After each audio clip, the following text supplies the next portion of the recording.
Madame, Monsieur, bonsoir. Merci de votre fidélité à El Oula. Il est tout juste 19h. C'est l'heure de la première édition d'information de la soirée. Nous vous proposons les principaux titres.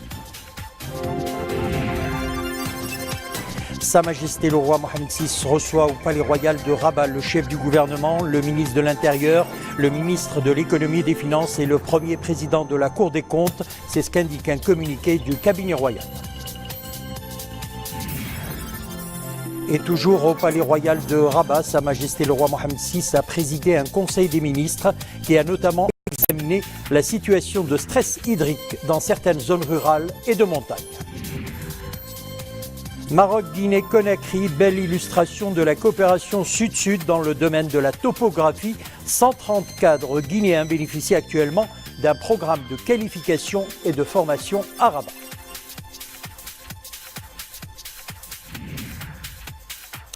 La production d'agrumes ne cesse de battre des records dans le périmètre irrigué de la Moulouya. De nombreux facteurs contribuent à cela, l'amélioration des systèmes d'irrigation et l'accompagnement des agriculteurs dans le cadre du plan Maroc Vert. Reportage à Berkane. Audience royale en ouverture de notre édition. Sa Majesté le roi Mohamed VI a reçu ce lundi au Palais Royal de Rabat le chef du gouvernement, le ministre de l'Intérieur, le ministre de l'Économie et des Finances et le premier président de la Cour des comptes. C'est ce qu'indique un communiqué du cabinet royal dont voici le texte. Sohana Nached. Au cours de cette audience, les deux ministres ont soumis et explicité auprès de Sa Majesté le Roi les conclusions des rapports commandités par le souverain et portant sur l'exécution du programme de développement régional Al-Husseima Manarat Al-Mutawassit, rapports qui ont concerné les responsables en charge du dit programme au moment des faits, y compris ceux qui ne sont plus en poste à l'heure actuelle, sachant que la convention instituant ce programme avait été signée devant le souverain en octobre 2015 à Tétouan. Le souverain a pris acte des conclusions et explications y afférents, les rapports des inspections ayant conclu au retard, voire à la non-exécution de plusieurs composantes de ce programme de développement, excluant par là même tout acte de malversation ou de fraude. Toutefois, et partant des principes d'équité, de rigueur et de transparence, Sa Majesté le Roi a donné ses hautes instructions à la Cour des comptes pour qu'elle procède dans un délai maximal de 10 jours à l'examen de ce même sujet, et ce en vertu des prérogatives et compétences de la Cour en matière d'évaluation de l'exécution des projets publics, outre ses missions habituelles de contrôle des finances publiques. Et toujours au Palais Royal de Rabat, Sa Majesté le roi Mohamed VI a présidé un conseil des ministres. Au début des travaux de ce conseil, Sa Majesté le roi Mohamed VI a attiré l'attention sur le problème du déficit en eau potable et en eau d'irrigation dans les zones rurales et de montagne. Sa Majesté le roi Mohamed VI a donné ses hautes instructions au chef du gouvernement afin qu'il préside une commission qui se chargera de l'examen de ce problème et pour y trouver des solutions dans les mois à venir. Le ministre de l'Économie et des Finances a fait un exposé devant Sa Majesté le Roi sur les orientations générales du projet de loi de finances 2018, projet préparé en exécution des orientations royales et qui comporte 4 axes principaux: le soutien aux secteurs sociaux, le développement de l'industrialisation, l'encouragement de l'investissement privé et le soutien aux PME, la poursuite de la mise en œuvre de la régionalisation avancée et enfin la réforme de l'administration pour qu'elle soit au service du citoyen et de l'entreprise. Par la suite, le Conseil des ministres a adopté 3 projets de décret et 13 conventions internationales, dont 4 multilatérales. Nous y reviendrons beaucoup plus en détail dans nos prochaines éditions. Et puis retenons ce message de félicitations adressé par Sa Majesté le roi Mohamed VI au président de la République de Guinée, M. Alpha Condé, à l'occasion de la célébration de la fête de l'indépendance de son pays. Le souverain saisit donc cette occasion pour féliciter l'excellence des relations de coopération qui lient les deux pays et assure le président Condé de sa ferme détermination à poursuivre l'action commune pour aller de l'avant dans leur consolidation en vue de les hisser au niveau d'un partenariat exemplaire. Réunion ce lundi d'un conseil de la présidence du chef Gouvernement. Le Conseil a suivi un exposé du ministre de l'Économie et des Finances sur les préparatifs et l'élaboration du projet de loi de finances 2018. Le Conseil a approuvé 2 projets de décret. Le premier concernant la situation des attachés militaires, leurs assistants et autres militaires affectés à travailler auprès d'eux. Le second décret concerne les anciens militaires et anciens combattants et la création de la Fondation Hassan II des œuvres sociales des anciens militaires et anciens combattants. Maroc-Guinée, des relations d'une constance exemplaire. Le Maroc contribue à la formation de plusieurs générations de cadres guinéens. Une belle illustration de la coopération sud-sud dans le domaine de la topographie. 130 cadres guinéens bénéficient actuellement d'un stage ou plutôt d'un programme de qualification et de formation à Rabat. Khadija Zaroual, Mounia Marouche. Experts et décideurs marocains échangent et débattent autour du programme de formation des cadres guinéens dans le domaine de la topographie. Renforcer les compétences techniques des cadres et les outiller sont au cœur de ce programme. Cette formation va nous permettre à nous autres de faire de la théorie maintenant et la pratique à Conakry. Si nous sommes là aujourd'hui, c'est dans le cadre de l'acquisition de connaissances, de nouvelles connaissances sur la nouvelle technologie en matière de géodésie, de topographie.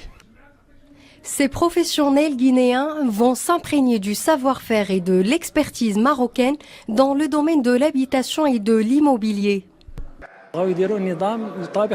Les experts guinéens veulent appliquer le modèle marocain adopté dans le domaine de la topographie à travers la formation de leurs cadres ici au Maroc. Ce programme de formation intervient dans le cadre des efforts du Maroc de renforcement de la coopération sud-sud pour l'édification d'une Afrique solide et prospère. Dossier agriculture, la production d'agrumes ne cesse de battre des records dans le périmètre irrigué de la Moulouya. Plus de 325 000 tonnes en 2016. De nombreux facteurs ont contribué à l'amélioration des rendements. Celui lié à l'augmentation des surfaces dédiées à ce fruit, mais aussi l'amélioration des systèmes d'irrigation, notamment le goutte à goutte, grâce également à l'accompagnement des agriculteurs dans le cadre du plan Maroc Vert. Reportage à Berkane, Rachid Latabi, Nissil Hamdaoui. Nous sommes dans la région de Madar, à Berkane. Ici, dans cette exploitation agricole d'agrumes, on effectue une dernière irrigation avant la récolte. Avec le manque des pluies, les agriculteurs se sont tournés vers le système du goutte à goutte, une technique qui commence à porter ses fruits. La saison semble être sauvée.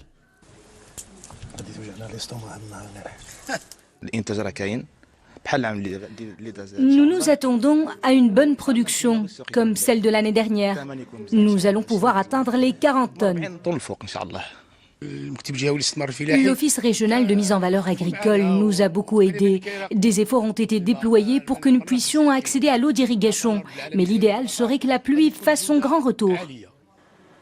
Dans le cadre du plan Maroc Vert, des actions d'encadrement ont été offertes aux agriculteurs pour une bonne maîtrise des techniques d'irrigation au moment où l'eau se fait rare dans la région.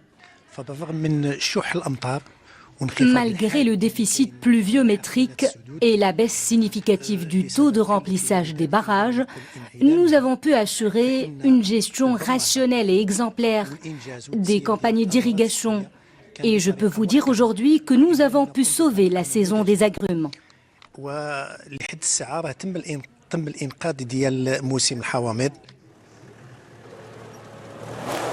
La récolte est prévue vers le milieu du mois courant. En attendant, l'heure est au traitement et à l'entretien des arbres.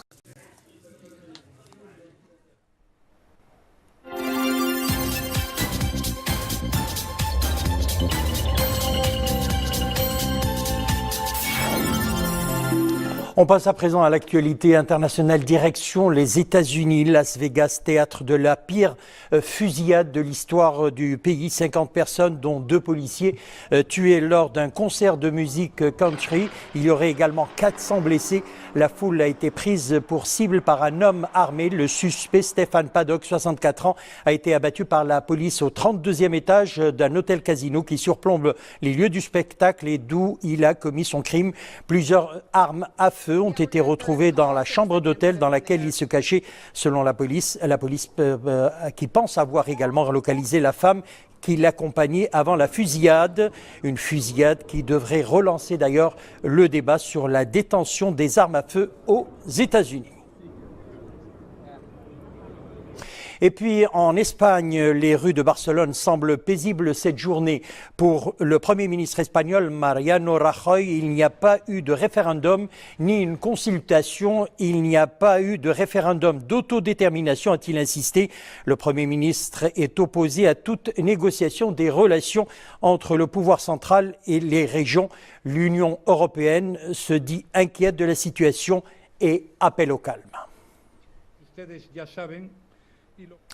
Dossier irakien, après avoir progressé en direction du dernier bastion de l'organisation terroriste État islamique dans le nord du pays. Les forces irakiennes tentent de briser les défenses du groupe terroriste autoproclamé État islamique à Hawija. Les unités antiterroristes, les forces d'intervention rapide, les forces paramilitaires du Hashd Shabi avancent. Ils ont lancé l'assaut en traversant la rivière au nord de la ville qui compte 70 000 habitants située dans la province pétrolière de Kirkouk, est tombée aux mains des terroristes en juin 2014. Et puis au Proche-Orient, 2 semaines après l'annonce surprise d'un accord en vue d'une réconciliation entre les 2 principaux partis palestiniens, le gouvernement de l'autorité palestinienne fait son retour ce lundi dans la bande de Gaza. Le Premier ministre Rami Hamdallah et son équipe doivent reprendre le contrôle des ministères et tenir un conseil des ministres. Le retour du gouvernement marque donc une étape importante dans le rapprochement entre les 2 partis. Le gouvernement de consensus doit reprendre la gestion des affaires dans la bande de Gaza. Le Hamas a donné d'ailleurs des instructions claires aux hauts fonctionnaires dans tous les ministères pour faciliter le transfert des responsabilités. Et puis au Vanuatu, l'évacuation des habitants d'une île de l'archipel s'accélère face à la menace d'une éruption volcanique.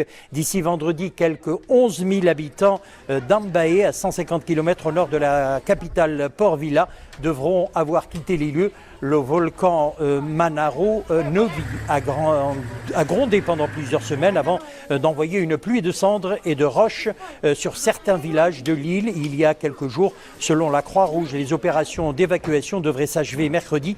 L'archipel aux 80 îles, qui compte 270 000 habitants, avait été en partie ravagé en 2015, rappelons-le, par un puissant cyclone qui avait fait 11 morts.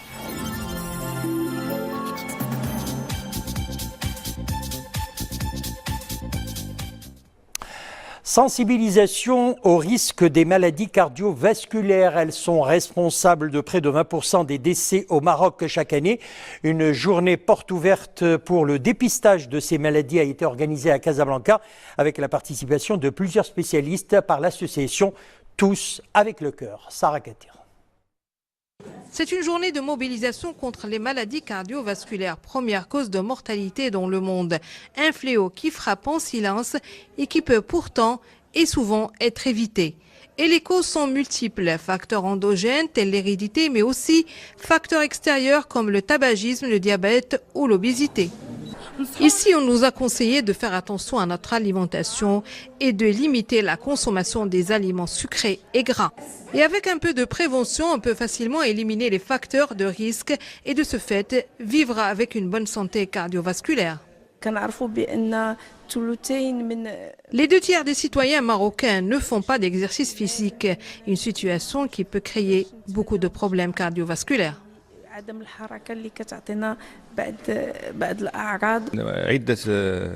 La plupart des gens ne savent pas diagnostiquer les signes d'une maladie cardiovasculaire. C'est simple, un gonflement des jambes, l'obésité, une difficulté de bouger sont autant de symptômes alarmants. Les maladies cardiovasculaires constituent la première cause de mortalité dans le monde et sont également responsables chaque année de l'incapacité ou de l'invalidité de millions de personnes. On passe au sport à présent. 8 médailles, 2 en or, 1 en argent et 5 en bronze. C'est la belle moisson récoltée par les karatékas marocains ayant disputé l'Open de Croatie, cadet et junior. La médaille jaune, le métal jaune a été glané par Al-Gawen Marwa dans la catégorie des moins de 48 kg junior. Slessi Sara, moins de 53 kg junior toujours. L'unique médaille en argent est revenue à Abdelmourit Tounsi, moins de 61 kg junior. Félicitations à nos jeunes karatéka. Baissé de rideau sur la 22e édition du festival Jazz au Chella. Plusieurs formations de jazz se sont produites 4 jours durant dans les différents espaces dédiés au festival. À Salé, à Bab El Mrissa, le public avait rendez-vous hier avec le groupe Mahalarai Band de Roumanie. Reportage Imen Slaoui, Zakaria Mohinbillah.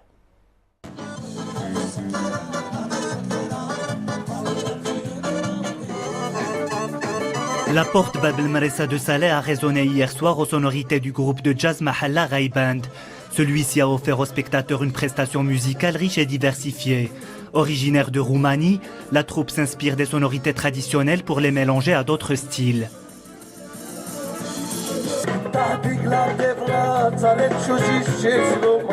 C'est une nouvelle expérience parce que nous sommes habitués avec les publics d'Europe spécial, d'Allemagne, de France, de Belgique, d'Hollande. Bon, ici, c'est un public très à côté de nous. Le festival contribue à créer de nouvelles musiques à travers des collaborations artistiques entre des musiciens marocains et européens. Ils travaillent sur des répertoires différents tout en étant innovants, pour au final gratifier leur public d'œuvres originales.